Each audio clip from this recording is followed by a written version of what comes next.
always complain why I'm always out of home. On weekdays, I'm in school, and weekends, I spend my time being with my teammates, going to different places. We do things that most people would think of doing during their free time. We tell stories, we teach, we adopt a body for a day, we paint classrooms, we invite laughter, and we forget about ourselves and care about the lives of other people. I'm usually out of home because I'm in the home of others. I started engaging myself with community service when I was in high school. That was a time of my life when I wanted to explore the world. And so, I thought of joining a community immersion as a travel experience. My first community immersion moved my interest to continue doing charity.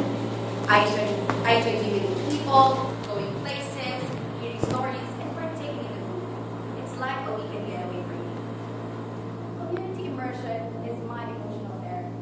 I feel like there is a loneliness in me, and it's only through that therapy that I find comfort in it. So whenever I miss a session, I feel sick and lost. When I'm in therapy, I am in Neverland. I am in a place where the teaching is not about the teachers, but by the lives of people I interact with. On the field, I always have this quiet time, just sitting around the corner and observing how life unfolds. I have observed that the common problem for communities is their isolation from the greater world that they're in. I have been to a community where the children play in papers in a tribal factory.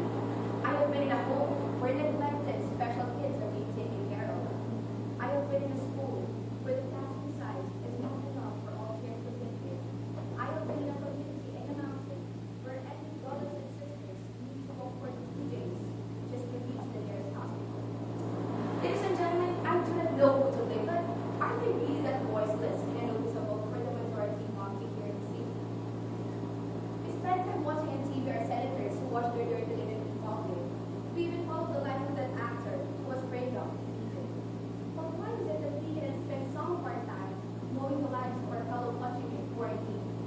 Why is it that people give more attention to making needs and facts out of issues than thinking how they can encourage genuine social action change? It was giving another source of hope and inspiration, knowing that there are still ordinary people like me who just to relegate at the back of the line and hope in the people.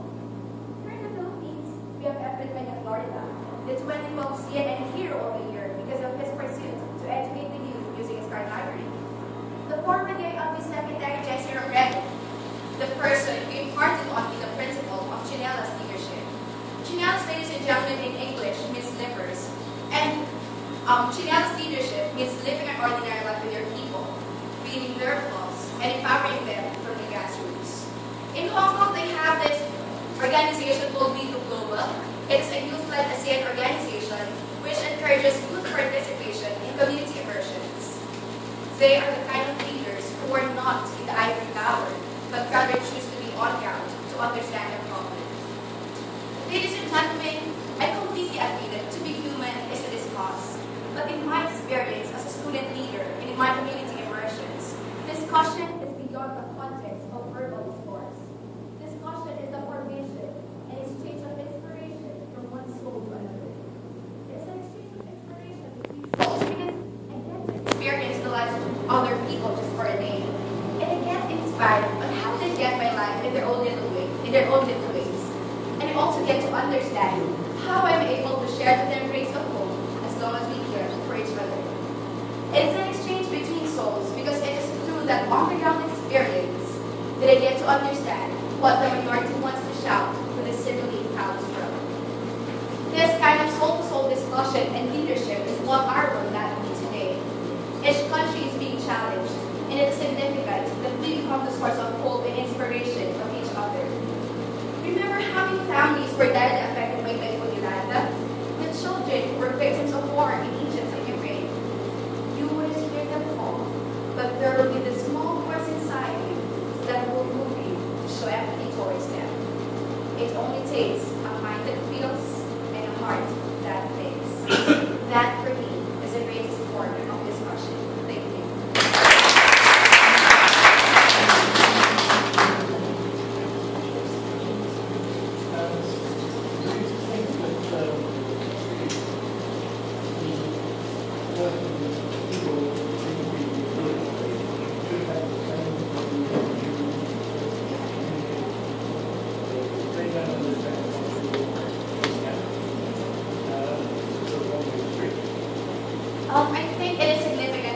nowadays should have this mindset that we should be better because we want to inspire people and not be better just because for our own sake.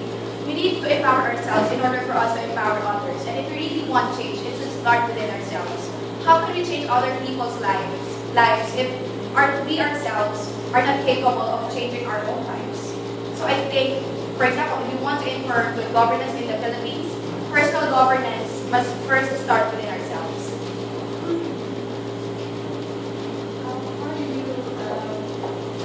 How do you actually pursue empathy? How do you get other people to you and become choose the same empathy that you're trying to practice?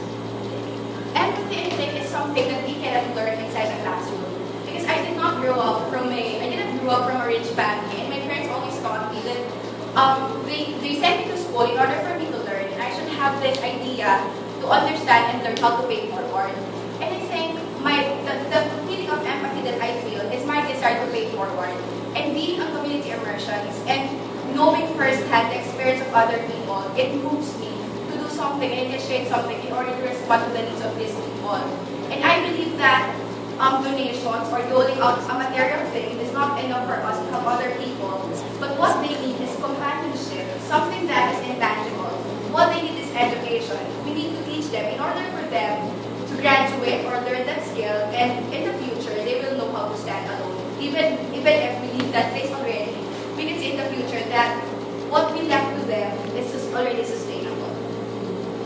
How do you advocate for community service to get your fellow youth do what you're doing for yourself in the community? Yes, I'm actually an advocate for good governance and ethical leadership here in the Philippines. And the reason why, and I think that in order for us to achieve the common goal, we must be with the right people. And that's why at a young age, I am trying to search for the people with a common passion. Because I think if we're going to have this collaborative effort and work together to achieve our goal, I believe that we can produce something that would materialize and it would be sustainable here in our country. How old are you now? 18? How old were you find yourself in the I'm actually 18 years old now, and I'm about to graduate this April. And I did my first community service, I think. I was fourth year high school. I was 14 years old. So, actually, it's out of curiosity that I tried that kind of thing. I asked myself, what do these people feel whenever they go in a